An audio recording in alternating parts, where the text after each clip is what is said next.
Hola nuevamente, Guillermo, ¿cómo estás? Hola a todos.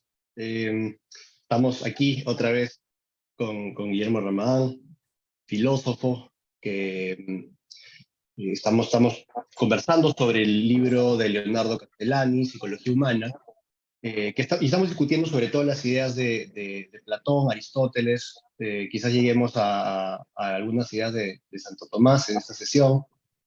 Con respecto a la psicología, ¿no? Es una conversación muy interesante y creo que muy relevante para el conocimiento actual, ¿no? Y estamos agradecidos de que nos acompañen. Los invitamos a que se suscriban, por favor. Y nada, vamos a comenzar con esta discusión, Guillermo.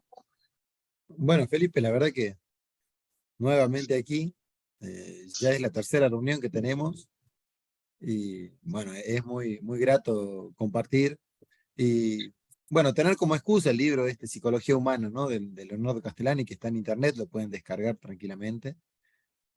Es un libro que nos va abriendo panoramas para poder profundizar y poder conversar con la psicología actual, ¿no? Que es fundamental desde una filosofía clásica, desde una teología clásica.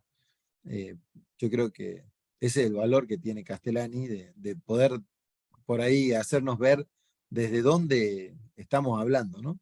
Desde qué punto del pensamiento humano de 25 siglos de filosofía es que está la psicología hoy montada y el tipo de psicología del cual estamos hablando. Entonces, me parece muy interesante el libro para eso, sobre todo.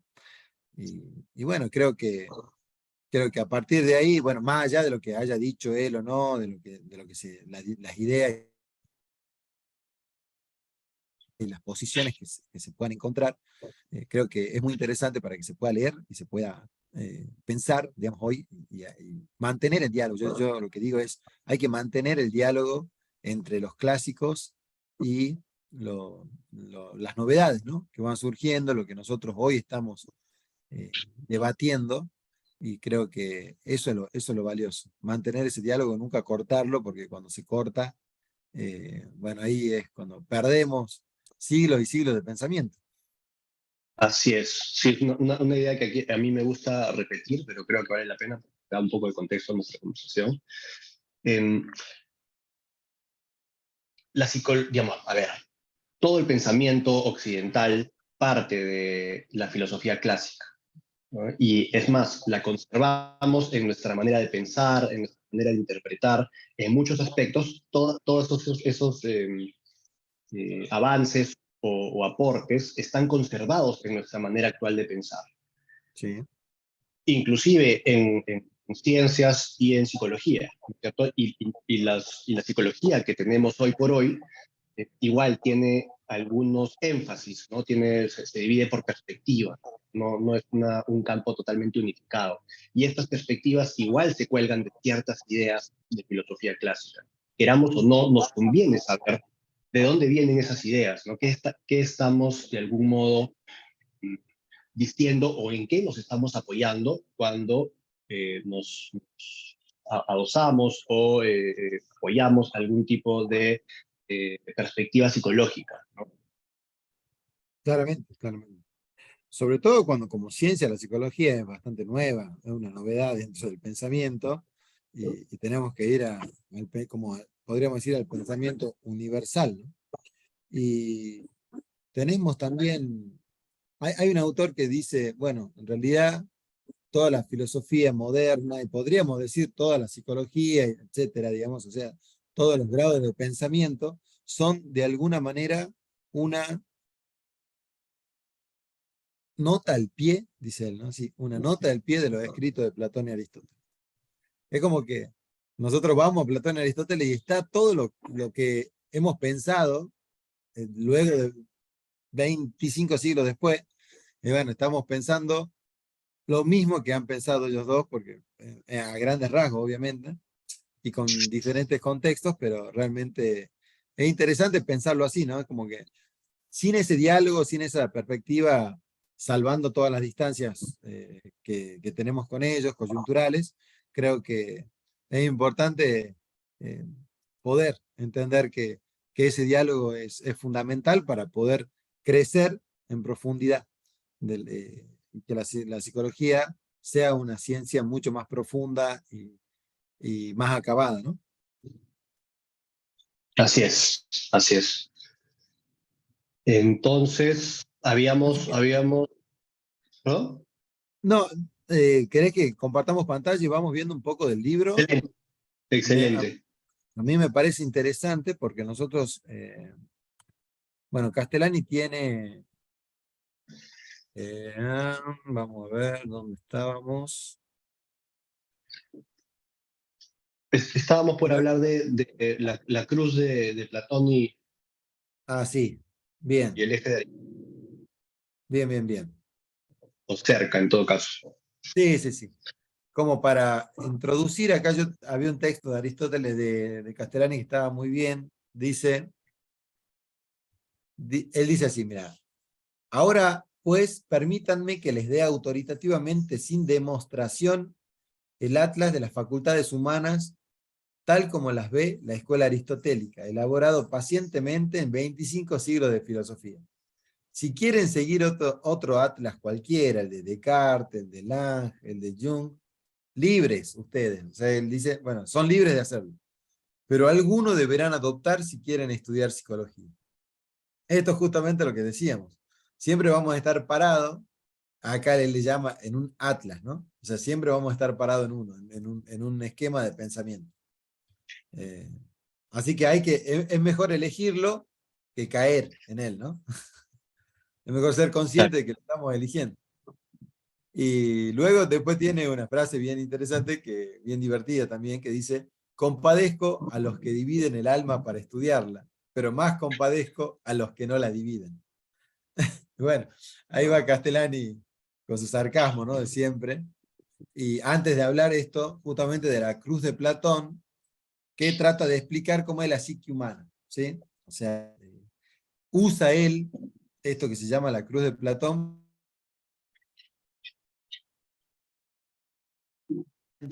tratando de entender la psique humana, ¿no? Que dice, a ver,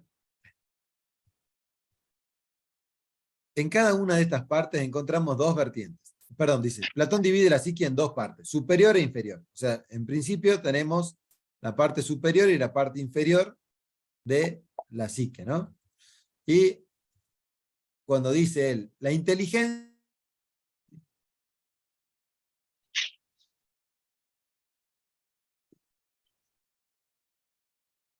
al mismo tiempo que lo divide en superior e inferior, lo divide en Guillermo, cognición y en apetición, o sea, en apetito.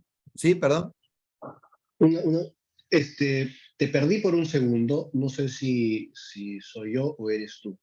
Hay un A tema ver. de conexión. Bien, bien. Bueno, a ver, lo volvemos a repetir por las dudas. Sí, por Platón favor. tiene, eh, acá en esta división que hace Castellani, ¿no? En este caso, él dice que Platón divide al psiquismo humano, podríamos decir, una parte.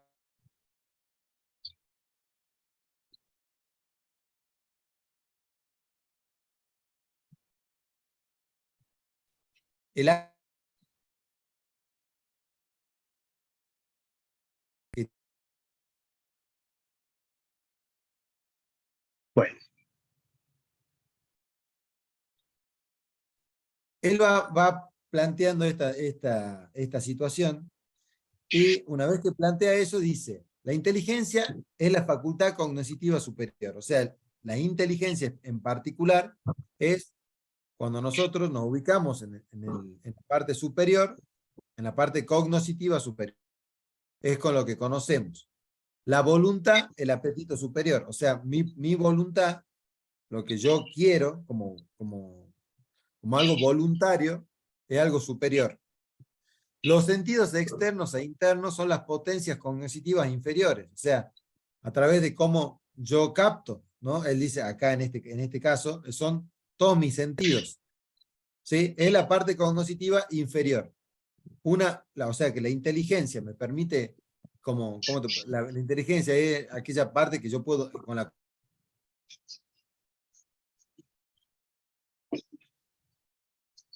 inferior es a través de lo cual yo capto eso, o sea, sentidos, tanto externos como internos, ¿sí? Eso es la parte inferior, pero eso sería todo lo que es cognición. Y luego, él dice, el concupiscible y el irascible son las potencias apetitivas inferiores. O sea, lo que es el concupiscible y el irascible es cuando alguien no puede controlar, ¿no? su ira, y el concupiscible es cuando alguien no puede controlar el deseo, digamos, que está teniendo hacia lo material, ¿no? Por ejemplo, al sexo, ¿sí? A la comida, etc. Entonces, básicamente, él plantea que la cruz de Platón, o que Platón divide en estas partes al alma para poder entenderla, y te dice que mientras yo más desarrollo mi inteligencia, tengo más capacidad especulativa, digamos, y estoy en la parte cognitiva superior del psiquismo humano, ¿sí? Y mientras más yo reacciono podríamos decir, a lo que estoy viviendo, eh, cuando yo tengo reacciones inmediatas al, al estímulo externo, ¿no? Y solamente actúo a través como de mis sentidos, estoy en la parte inferior y me parezco más a un animal. Y luego, también con el tema de la acción. Cuando yo acciono a través de mi voluntad, y esa voluntad quiere algo concreto, digamos, esa acción va a ser superior cuando yo la puedo dominar, o inferior cuando simplemente me dejo llevar, ¿sí? Entonces, pero es claro, digamos, que la parte especulativa responde a la cognición y la parte de la acción, digamos, responde a la voluntad, ¿no? A la apetición, le llaman acá, que es un término bastante escolástico, ¿sí? Se le llama alma apetitiva, digamos, es como aquello que me apetece, ¿no? Eh, y acá él no explica mucho de esto, ¿no? O sea, solamente como que lo menciona, pero luego nos deja un poema que, bueno, es una joyita de él. Él era, esto hay que repetirlo siempre, él era un gran literato, tiene escritos muchos poemas, y realmente es bastante interesante cómo escribe. Este poema lo escribió acá en Salta, eh, un 10 de junio del 51, para que tengan una idea acá de donde yo soy de Salta, capital acá en Argentina, el norte de Argentina, y él estuvo viviendo acá una vez que fue echado de los jesuitas. O sea, él en realidad tenía problemas con el clero, y porque denunciaba el fariseísmo que había en la iglesia en ese momento, se peleaba no le importaba con quién. Entonces lo mandaron a Manresa, a España, que es como una especie de convento donde van todos los que están ahí portándose mal. Bueno, algunos dicen que es una especie de cárcel, de donde él se escapa y vuelve acá a Argentina, y el monseñor Tabela, acá que estaba en Salta en ese momento, lo recibe, y acá estuvo 2 o 3 años. Hay mucha gente que yo conozco que lo conoció, al padre Castellani, y estuvo acá 2 o 3 años escribiendo, y escribió, por ejemplo, eh, Elementos de Metafísica, un libro, simplemente lo escribió de memoria. Él, sin ningún tipo de referencia bibliográfica, él empezó a escribir el libro. Y vos sabés que es muy interesante para que uno tenga en cuenta a quién está leyendo. Cuando él escribe Elementos de Metafísica, simplemente lo manda a corregir a bueno, a una orden superior, los que corregían los libros, editaban los libros de todos ahí, de todas las órdenes, y cuando se lo devuelven corregido, tenía 6 errores. O sea, 6 errores, digamos, te podría decir, para escribir un libro de memoria, 6 errores es nada, ¿me entendés? O sea, realmente era bastante impresionante. Porque no, lo escribió sin libro, sin material, digamos, simplemente de memoria. Y un libro sobre elementos de metafísica, no estaba escribiendo sobre cualquier cosa. Así que me pareció muy interesante cómo él tiene esta capacidad, ¿no? Y acá, esta es su poema sobre la cruz de Platón, dice lo siguiente, a ver si lo podemos un poco pensar este poema, ¿no? Dice, si el hombre tiene alas, tiene también raíces, y de sus sacudones, este es el gran porqué. Y el único remedio de sus extrañas crisis, entre vientre y sienes, haya un señor de pie. Hoy en día lo pintan todo en grasas y en grises. La cruz de Platón falta el gladio de la fe. Ya no hay ciencias y las águilas blancas y negras son café. Si entre todas las bestias él solo mira al cielo, también todas las bestias saben imitar artista. Y mejor que el reptil más reptil arrastrarse, no solo por el suelo, por debajo del suelo. Y así el mayor problema de su mejor conquista es, sin desarraigarse del suelo, enderezarse, y el corazón ponerlo donde tiene la vista. Bueno, este poema uno podría tranquilamente quedarse en él de sacarle cosas, ¿no? Yo no sé, vos lo habías leído, ¿no, Feli? Sí, sí, lo había leído ya. ¿Qué te pareció? Que, no sé si pudiste pensarlo un poco. Sí, y me hace recordar, de hecho, a cosas que he leído después, ¿no? En el libro. Sí, Eh, él tiene una crítica interesante, ¿no? De esta tendencia de la psicología a, de algunas tendencias psicológicas a explicarlo todo a partir de automatismos, el inconsciente, eh, a explicar, a eso seguro vamos a volver luego, ¿no? Pero a explicar un poco la genialidad como, ¿no? Y unirla, digamos, a ver, unir la genialidad a patologías, ¿no? Y a formas anormales de comportamiento, ¿no? sí, Y en esa tendencia dice él que, claro, digamos, terminan quitándole completo mérito y la responsabilidad, sobre todo, ¿no? A todo, no digamos, tanto no tiene mérito el que sobresale, como tampoco tiene culpa el que se deja seducir, digamos, ¿no? Y se entrega un poco a sus apetitos en el lenguaje de Platón, ¿no? Creo que es bien, pues creo que va por ahí, ¿no es cierto? sí, totalmente. Pero vos mira, a mí me gusta mucho cómo empieza este poema y dice, si el hombre tiene alas, tiene también raíces, ¿viste? Ahí nos da cuenta, digamos, de la capacidad de volar que tiene el hombre, pero que es como contradictorio, es decir, los que tienen raíces no vuelan, ¿sí? Así, ¿cómo puede el hombre? Y ahí está, ¿no? La gran problemática. Si vos querés dibujarlo, yo te digo, dibujame un hombre con alas y con raíces, ¿sí? La raíz, que es aquello que te arraiga el suelo, ¿sí? Es un concepto antagónico de las alas. Justamente las alas te permiten despegarte del suelo.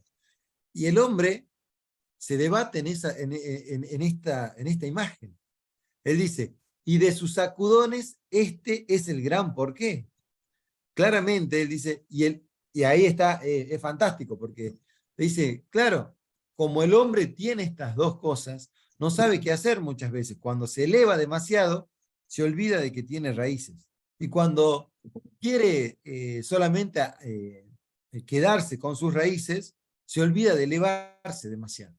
¿Sí? Se olvida de su capacidad de desplegar su vida. Y es bien interesante como esta imagen que él pone sobre el hombre, ¿no?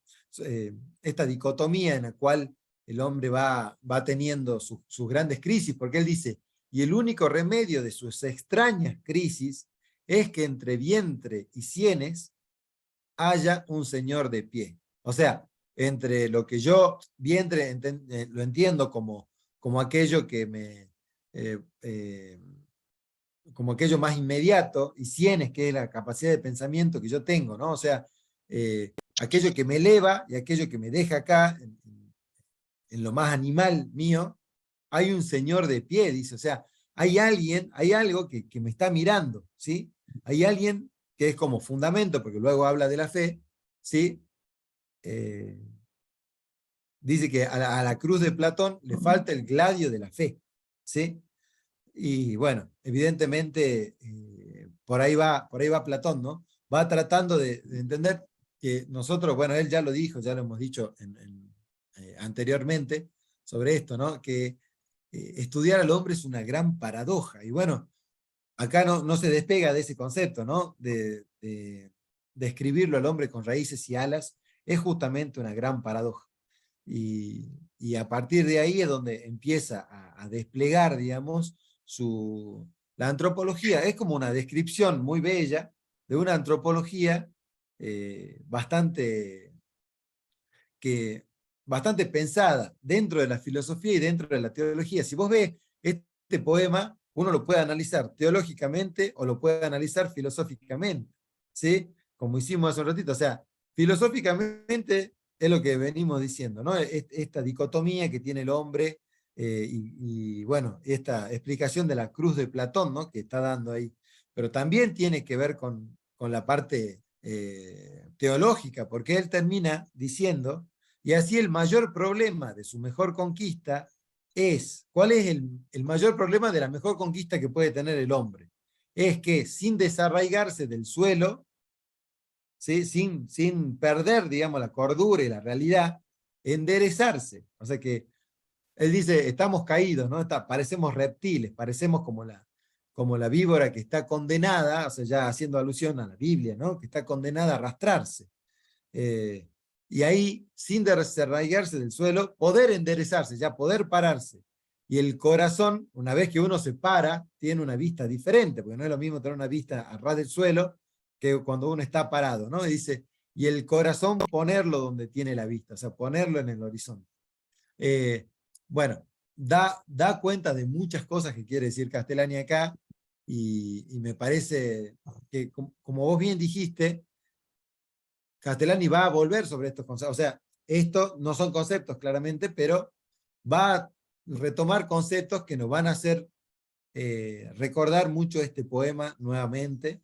Y así que, bueno, era eso, solamente para que podamos leerlo y ver que Castellani, nuevamente, nos está hablando desde varios puntos de vista, no solo psicológico, sino filosófico y teológico. O sea, siempre está en esa tríada de, de espacios, digamos, de pensamiento, ¿no?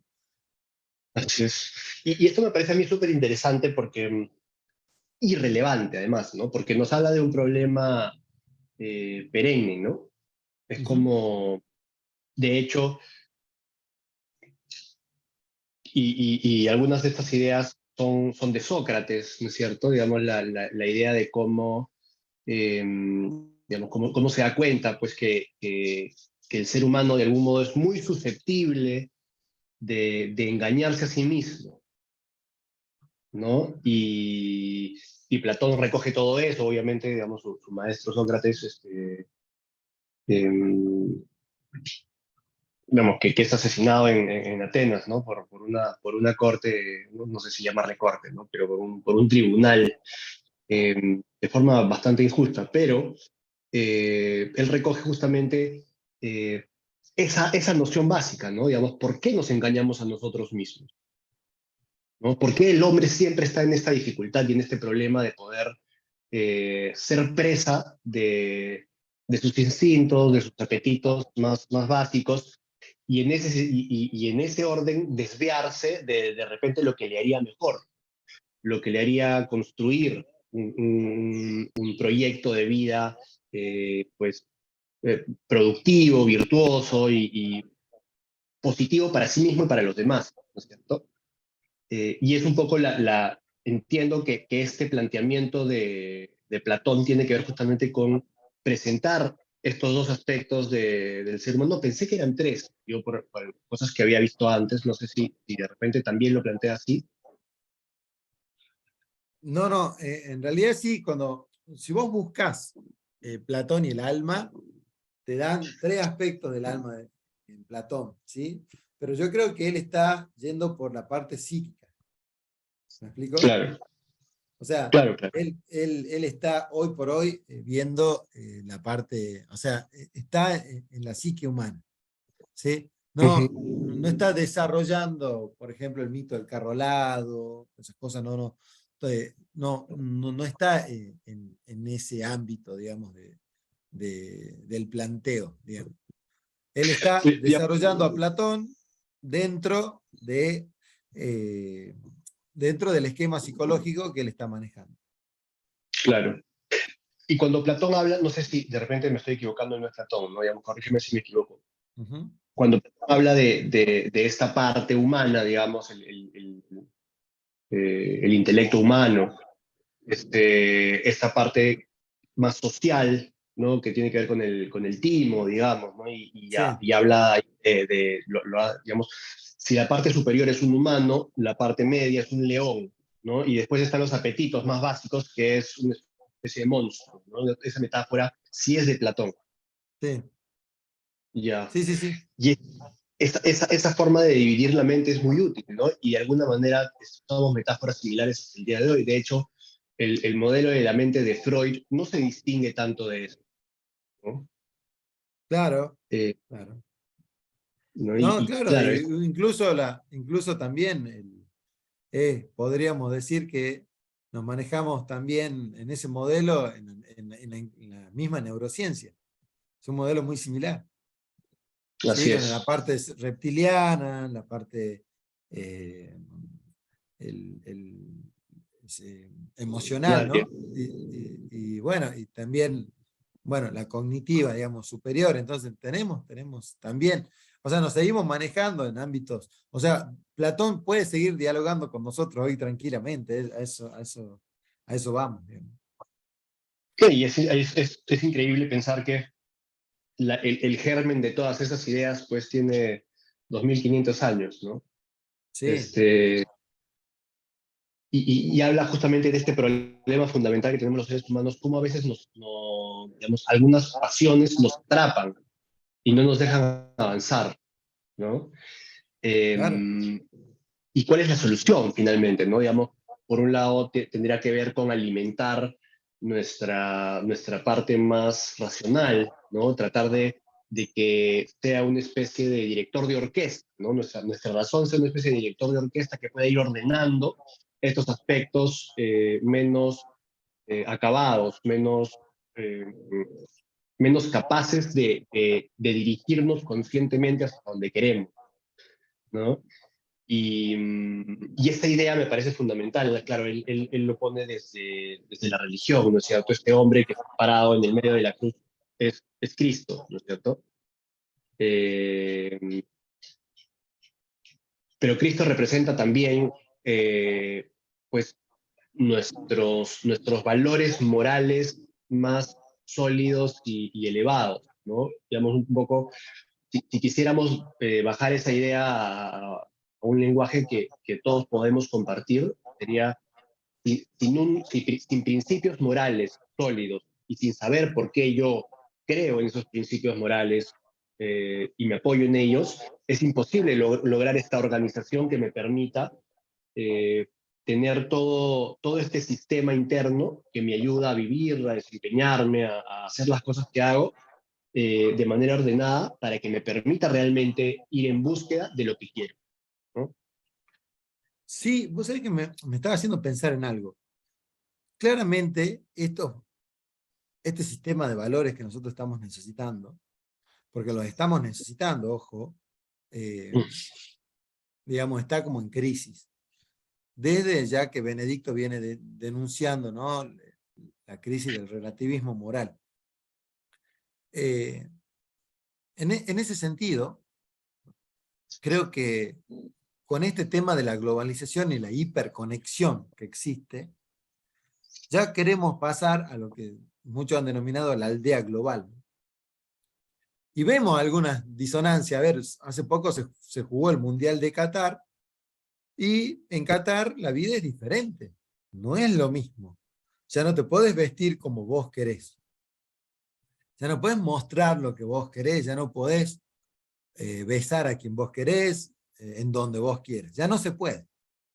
Y, claro, parecía que ellos son los atrasados y nosotros somos los avanzados y bueno, ¿y hacia dónde? O sea, la pregunta que surge ahí es, bueno, si seríamos una aldea global, ¿qué deberíamos adoptar? ¿Qué condición, qué norma, qué regla deberíamos adoptar para que todos podamos convivir? Y es una gran pregunta, porque claramente ellos tienen otro tipo de normas, otro tipo de ética, y nosotros estamos en otro estadio, podríamos decir, en otro pensamiento. Y en ese sentido, sí sería interesante que pensemos que es necesario ahondar desde la filosofía, que es el aspecto natural que tiene el hombre. Desde la filosofía podemos ahondar para poder tener al menos puntos sustanciales en común en base sobre la mayoría de las cosas que podamos, o que nos atraviesan a todos los hombres, ¿no? O sea, a todas las personas de este mundo le atraviesan ciertas situaciones, haya nacido en donde sea, en cualquier lugar del globo, sea del color que sea, de la raza que sea, no interesa, sí, de la religión que sea, a todos nos atraviesan ciertas circunstancias. Y esas ciertas circunstancias es interesante que tenemos que poder aglutinarnos para poder de alguna manera respetar, tener un mínimo respeto sobre ciertas normas fundamentales para poder tener una convivencia en una aldea global que cada vez más aldea por la hiperconexión que tenemos, ¿no? Y a ver, antes a mí, ¿qué me podía interesar lo que pasaba en el Congo belga o en Qatar o en Dubái? ¿Qué tenía que ver yo con eso? Y hoy por hoy, yo me levanto y estoy inundado de noticias de todo el mundo. O sea, yo sé que, y eso no hace falta que el canal de noticias, la editorial de un diario, lo haga, lo hace la misma gente y con el tipo de conexión que tenemos, nos llega información que nosotros nunca hubiéramos imaginado el acceso a ella. Porque realmente tenemos esta circunstancia hoy, esta coyuntura a nosotros nos permite pensar en esto. Decir, bueno, acá lo que dice Felipe es realmente importante, es realmente entender que tenemos que volver a pensar la moral, o sea, las normas morales, es decir, desarrollar una ética que nos permita tener, aunque sea bases fundamentales, para poder convivir entre todos nosotros de una manera más humana. Y te podría decir que el tema de derechos humanos le está haciendo falta un poco de bases filosóficas más firmes, ¿sí? Porque los derechos humanos se han puesto de alguna manera, ¿cómo te podría decir? Desde una perspectiva muy moderna. Yo creo que deberíamos tener una perspectiva un poco más clásica de esto. Pero bueno, al margen creo que sí es un intento el tema de los derechos humanos, es un intento de este tipo de moral, ¿no? O sea, de este tipo de normativa que nos permita convivir a todos, pero aún así, vos sabés que el tema de derechos humanos no se respeta para todo lo mismo, así que también es difícil. Pero bueno, más allá de eso, creo que es importante pensarlo, repensarlo y sostener el ejercicio de pensamiento creo que también es muy válido para todos. Es decir, no es que ya se ha pensado y tenemos que acatar. No, tenemos que sostener el ejercicio de pensamiento, más allá de que no venga ninguna novedad, y esto es otro de los problemas que tenemos. Nosotros tenemos, como dice Martin Heidegger, un problema de avidez de novedades. Siempre queremos algo nuevo, algo novedoso, si no, no nos llama la atención. Y nosotros tenemos que ser capaces, al hacer filosofía, de no ceder a la novedad. Tenemos que quizá llegar a las mismas conclusiones que los otros, pero haciendo el ejercicio. porque si no hacemos el ejercicio, perdemos la virtud, ¿sí? Porque la virtud es justamente ejercitar los buenos hábitos. Nosotros no podemos darnos el lujo de perder las virtudes de hacer una buena filosofía. Y es por eso que nuevamente vamos a leer a Platón, a Aristóteles, a Descartes, a Leibniz, vamos a leer a los grandes, a Tomás, a San Agustín. Vamos realmente a volver a hacer el ejercicio para sostenernos. Es más para nosotros que para, para nuevas ideas, ¿no? Es simplemente llegar a la profundización de esas ideas que ya están, que muchas veces no van a cambiar porque son perennes, porque no tienen por qué hacerlo, porque sí se corresponden perfectamente con la realidad y, y no tendríamos que tener problema en que no exista una novedad, porque si no sería como hacerlo simplemente porque yo quiero decir algo nuevo y no es la idea, ¿no? La idea es tener una base sólida para poder ser o, digamos, eh, proponerle al mundo un mundo más humano. Yes, ¿no? Y qué importante pensaba también, ¿no? Respecto de esto es, em,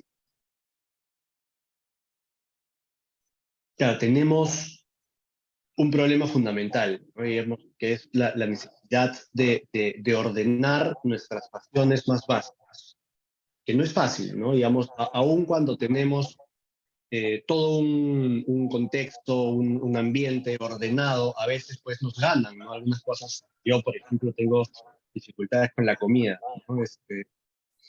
Eh, y no es fácil, digamos, hacerles frente a ese tipo de dificultades, ¿no? Y nuestra capacidad digamos, de razonar y de pensar que, claro, pues esto no me está haciendo tan bien, ¿no? Muchas veces no es suficiente, ¿no? Y la solución que muchas veces se le ha dado a esto, no solo desde, eh, no sé, me ocurren los filósofos y todos los existencialistas, eh, sí es tener, ¿no? Un sentido de vida claro, ¿no? Este sentido de vida claro, de alguna manera te va a permitir generar los esfuerzos y padecer los dolores que tengas que padecer, ¿no? Porque va a ser un sufrimiento. Pero el sufrimiento va a valer la pena en la medida en la que tu sentido sea lo suficientemente valioso para ti, ¿no? Pero ese sentido va a estar conectado a una serie de valores. Es imposible que ese sentido no esté conectado a una serie de valores, ¿no? Porque esos valores nos ordenan, ¿no? Nos permiten tener eh, objetivos válidos, digamos, que han pasado la prueba del tiempo, digamos, ¿no? Eh,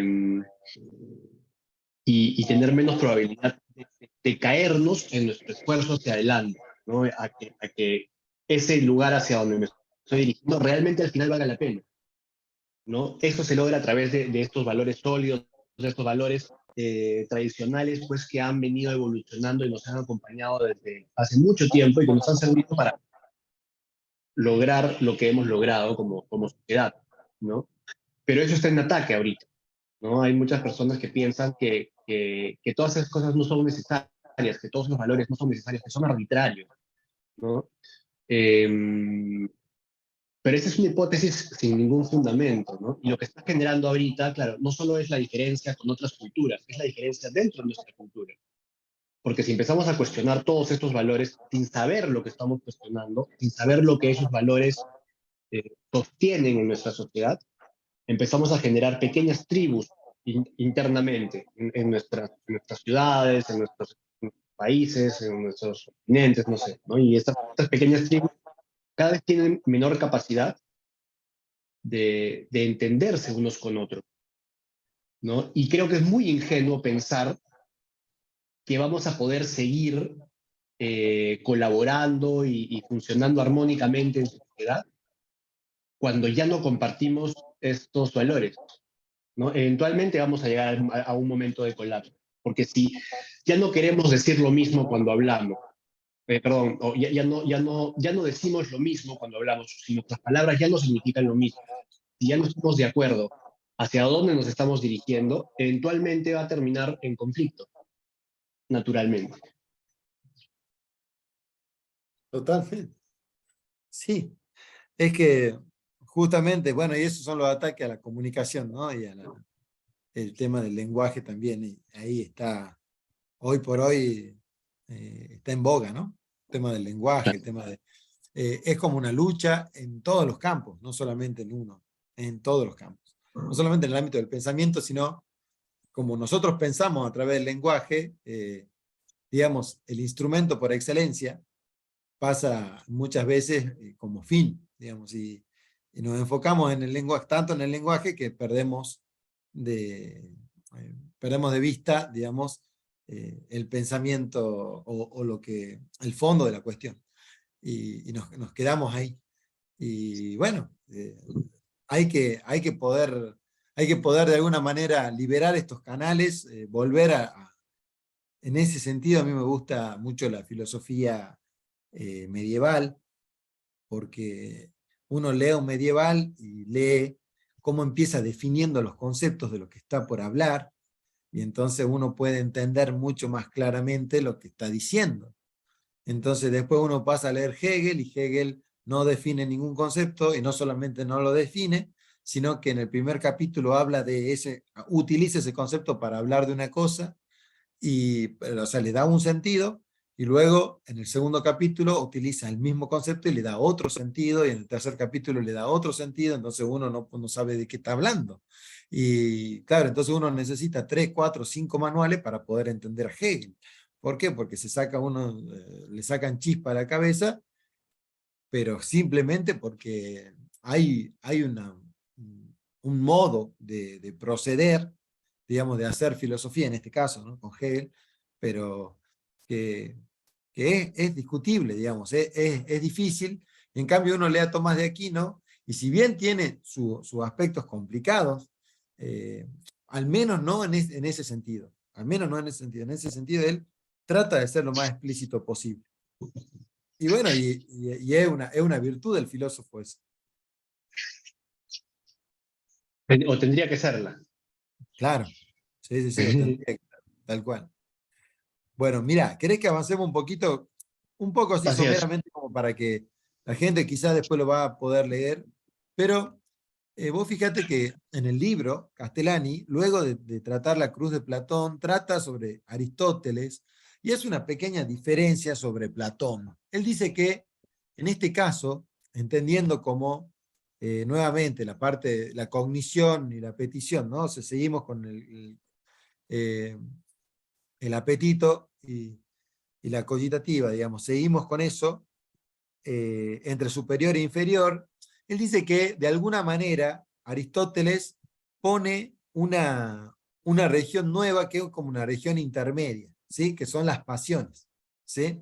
Y en ese sentido es que él plantea algo muy interesante. Él dice que, bueno, el psiquismo primero es uno, ¿sí? No es que tiene partes, pero que sí esto es como una pila, es como una batería, ¿viste? Es bipolar, digamos, tiene como dos polos, y que justamente existe como una zona neutra en el medio, o sea, que sería la parte que le está agregando a Platón, digamos. De alguna manera,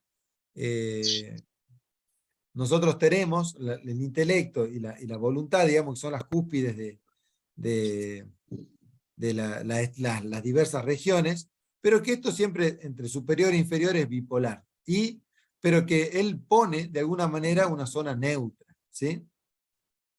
Y bueno, es lo que le agrega un poco a Platón. Y él dice bien interesante, dice esto, dice, Aristóteles perfeccionó esta división platónica, o sea, la que vimos anteriormente, ablandando la barra horizontal, dice, en donde consideró la zona media de la fantasía y el afecto, menos atendidos por su teológico maestro. Bueno, le dice teológico maestro a Castellani, fíjense, perdón, a Platón, o sea, Castellani le dice a Platón que era un maestro teológico, porque en el fondo estaba haciendo teología. Eh, bien, es como que agrega la fantasía y los afectos, ¿sí?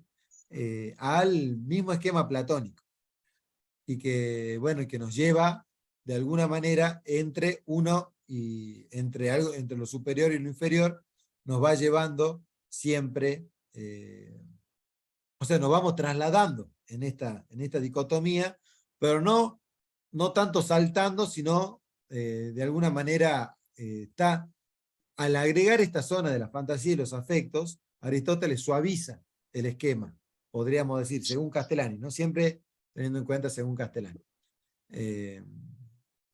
Así que, a ver, déjenme un segundo que acá viene algo bien interesante. No creo que lo podamos terminar, pero es muy interesante. Dice, acá pasemos a los hábitos. ¿Por qué? Porque creo que acá Castellani le da una preponderancia muy importante a los hábitos. Y acá sí sería interesante porque yo no sé muy bien con un diálogo que podríamos tener, y esto es lo que veníamos hablando tras bambalinas con Felipe, podríamos tener a partir de este tema, ¿no? y de estos esquemas de Platón y Aristóteles, poder tener alguna conversación con otros pensadores, quizás más actuales, que nos permitan dialogar con estas nociones del psiquismo platónico y aristotélico y con el tema de los hábitos, que es muy interesante. ¿Qué dice hoy la psicología respecto del hábito y qué dicen una psicología clásica o una filosofía clásica? Porque realmente acá es donde nosotros tenemos cosas más concretas por pensar. O sea, es como que estamos bajando la teoría a la realidad, justamente en los hábitos.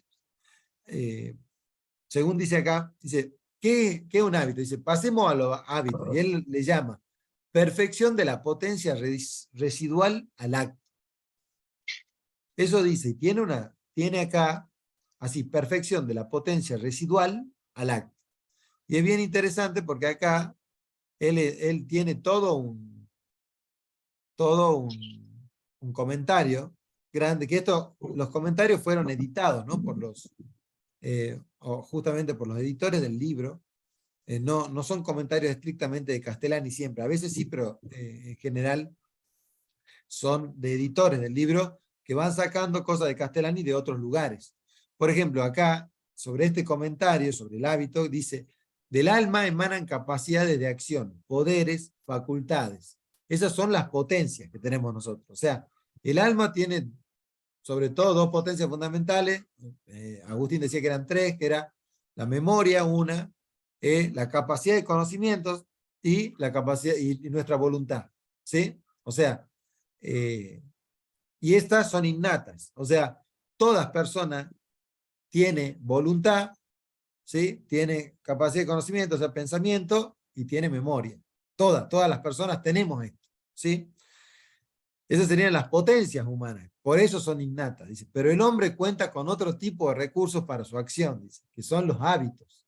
Sustentados en las potencias, los hábitos constituyen determinaciones que permiten a la potencia emitir ciertos actos firmes, fácil y gustosamente, dice, ¿no? Así, por ejemplo, el intelecto es una potencia del alma humana, ¿sí? O sea, nosotros como tenemos el intelecto, nuestra inteligencia, el intelecto, es la potencia del alma humana. La ciencia, dice él, es un hábito del intelecto, que da facilidad para conocer las cosas por sus causas. O sea, ¿qué es una ciencia? Es un hábito del intelecto que nos permite conocer por el principio de causalidad. Todo tiene una causa, entonces nosotros vamos a conocer las cosas por las causas que tienen, ¿sí? Pero es un hábito de nuestro intelecto, ¿sí? Esa es la distinción que está haciendo. O sea, nosotros cuando hacemos ciencia, estamos ejercitando de alguna manera, perfeccionando nuestro intelecto.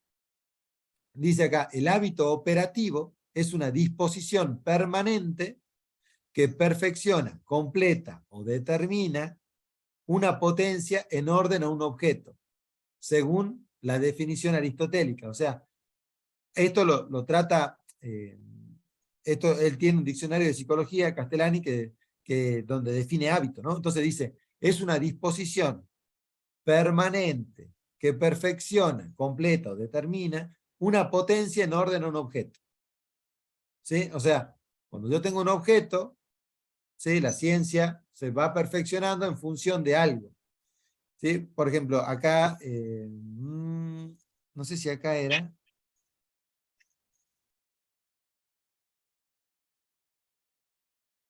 Ahora, no sé si puedo como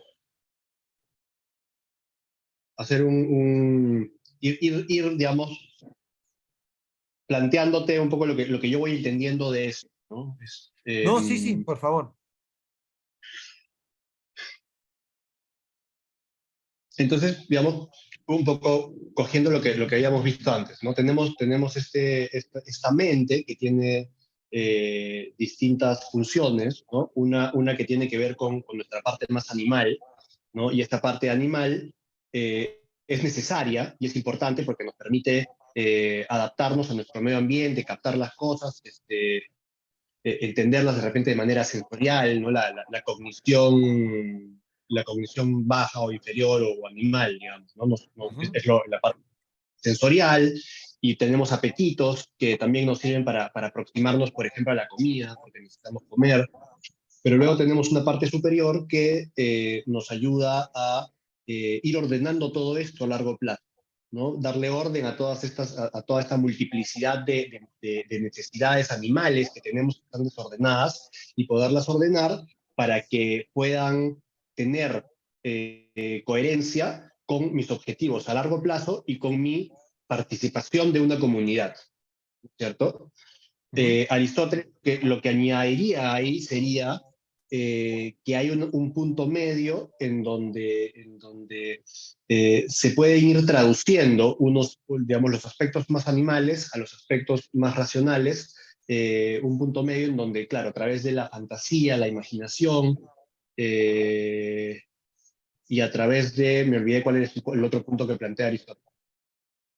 No, es la fantasía y ahí lo vamos a ver, los afectos. Los aspectos, ¿no? Ujú. Que es una especie de punto medio que permite justamente conectar estos dos elementos de manera fluida, ¿no es cierto? Exactamente. Ujú. Y para pulir, digamos, todas estas conductas, para lograr, lograr esta armonía interna que necesitamos, son necesarios justamente toda esta discusión de los hábitos, ¿no es cierto? Porque Sí, necesitamos cultivar ciertos hábitos o que podemos desarrollar ciertos hábitos que no nos funcionan, que no nos hacen bien, ¿no es cierto? O sea, si por ejemplo, si permitimos que esta potencia, no sé si estoy empleando bien el término, ¿ya? Pero si entendemos como mi ganas, no sé, mis ganas de ir a la cocina a coger unas galletas, son una potencia. ¿Podrían ser entendidas como una potencia? sí, sí, sería porque sería tu voluntad. Ajá, sí, ¿Ya? Entonces, yo me permito eso y se va perfeccionando eh, eso a nivel de acto, ¿no? Digamos, a medida que más lo repito, más fácil se convierte en algo que yo voy a repetir y que va a ser una parte permanente de mi acto, de mis actos, de mi conducta, ¿no es así cierto? es. Y, y entonces lo que nos están diciendo aquí es que convendría, eh, pues, tener mucha atención a qué se convierte en un hábito en nosotros, ¿no es cierto? Exactamente. Es impecable, claro. O sea, le está dando al hábito una preponderancia en nuestra vida fundamental, pero lo hace por esto. Mira, cuando él dice que el hábito es una perfección de la potencia residual al acto, él explica lo que es la perfección y implica lo que es residual. Dice, acá, mira, parece contradictorio, pero dice perfección, dice, él anota, incompleta, informe, fijación por los actos. Ejemplo, un gran matemático. O sea, él te dice que es una perfección, ¿por qué? Porque nosotros tenemos estas potencias, son incompletas. Informe significa que no tienen todavía una forma, o sea, que se van formando, ¿sí? Se van fijando por cada acto que se va haciendo. Eh, y acá cuando dice, por ejemplo, un gran matemático, él dice, claro, cuando vos tenés que estudiar matemática, los que han estudiado un poco de matemática alguna vez lo saben, tienen que estudiar muchas veces demostraciones. Y vas paso a paso. Va del paso 1 al paso 2, al paso 3, al paso 4. Y luego, una vez que uno la ha estudiado cabalmente, ya sabe bien matemática, ya no va paso a paso.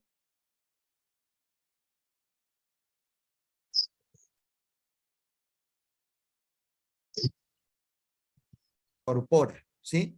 Entonces, eso es lo que él dice. Acá, Te dejé echar un segundo. sí, Cuando decías que una vez que uno ya tiene un mayor conocimiento de matemáticas, ya no va paso a paso. claro, ya no va paso a paso porque no necesita, porque ya los conoce tanto a todo el proceso que puede ir aglutinando para llegar al resultado más rápido, ¿sí?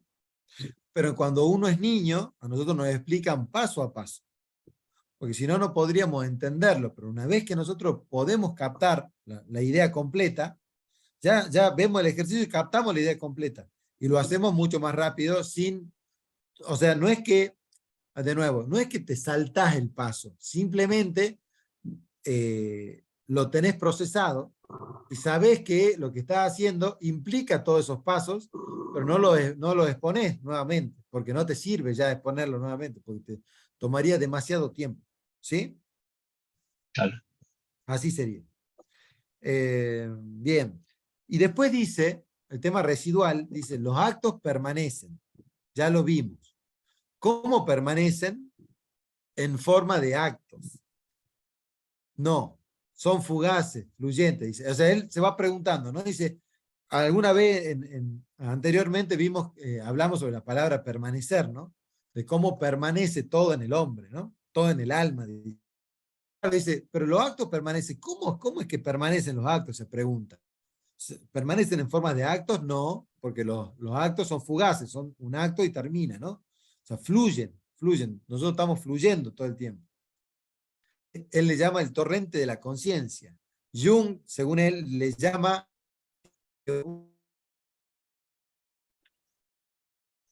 sí constituyen. Por eso la importancia del hábito, ¿eh? Porque el hábito es justamente una perfección de los actos. Entonces, nosotros, si estamos constituidos por esos actos, tenemos que perfeccionarlos. ¿Cómo es que nos constituyen? Se hace la pregunta acá Castellani, dice, por los hábitos, virtudes, vicios, habilidades, ciencias y artes, idiosincrasia. O sea, no es como que nosotros de alguna manera estamos constituidos por todas estas cosas. Y justamente es que tenemos que cuidarlas para poder de alguna manera ir haciéndonos a nosotros mismos. Y realmente si nosotros no somos conscientes de esto, ¿cómo podríamos hacerlo? A partir de acá es que Castellani toma como ejemplo a Francisco de Paula para explicar, por ejemplo, algunas otras cosas que, bueno, que creo que lo veremos más adelante. Pero en este tiempo, o sea, en estos conceptos que él está manejando, está definiendo la importancia que tiene el hábito para la persona humana y en tener un conocimiento acabado de que podemos nosotros decidir sobre nuestros actos. Y esto lo dice Aristóteles, ¿no? O sea, no es que nosotros lo hacemos de manera, podríamos decir, autoritaria, sino que lo hacemos de manera política. O sea, realmente nosotros tenemos que ver, obrar en función del bien propio y del bien común. Esto vos siempre lo tenés en claro, siempre lo mencionás, Felipe, yo lo sé, pero estos hábitos se tienen que dar en orden al bien propio y al bien común, que en definitiva es el bien que buscamos todos. Así que yo creo que es muy importante, yo creo que acá Castellani sí tiene razón, o sea, da en el clavo en la problemática, o sea, en poner de relieve que esta es una problemática fundamental. Yo no sé si una psicología como el psicoanálisis lo hace de esta manera porque, claro, le da tanta preponderancia al inconsciente como que decir, bueno, está bien, vos vas a generar todos los hábitos que vos quieras, pero tu inconsciente eventualmente va a surgir, etcétera, etcétera. Está bien, yo entiendo, digamos, esa perspectiva, Castellani no lo desconoce. Lo que yo estoy diciendo es, que él está planteándote otra perspectiva. Te está planteando que desde la conciencia, tomando conciencia de esto, ¿sí? Es que nosotros nos damos cuenta que estos actos que nosotros cometemos resucitan, como dice, ¿no? Y nos constituyen.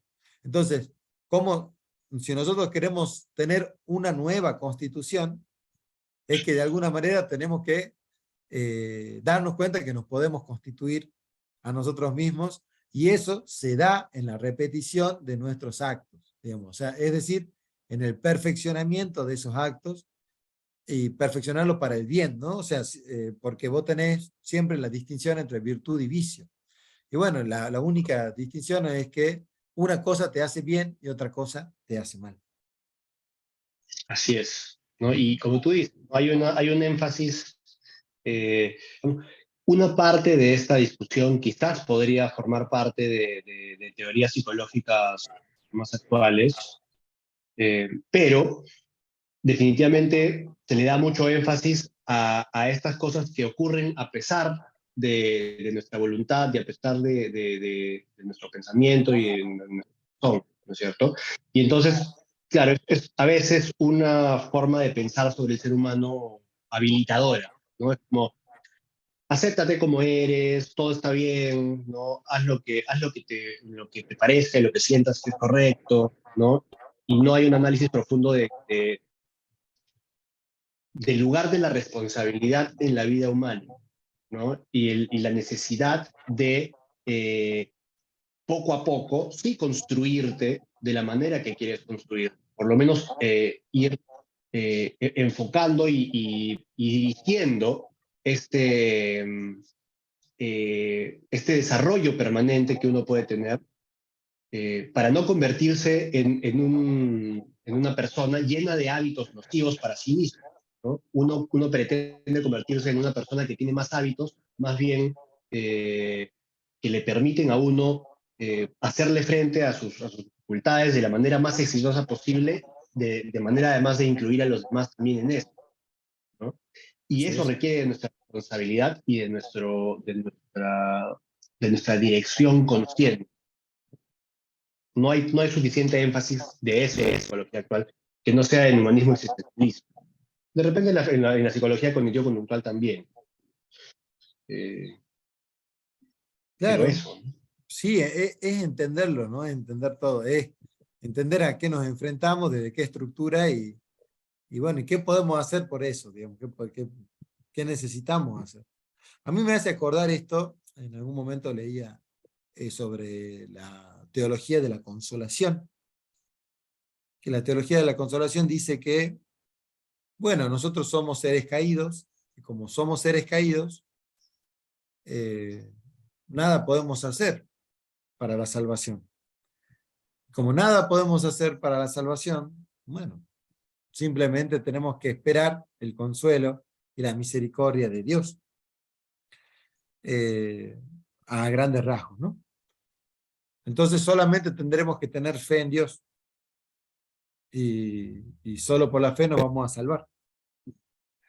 Esa es la teología de la consolación. Bueno, me hace acordar un poco de esto que estás diciendo, como una psicología de la consolación, ¿no? Es, bueno, nosotros somos así, tenemos que aceptarnos y tendremos que tener fe que aceptándonos como somos, las cosas irán mejor. Y bueno,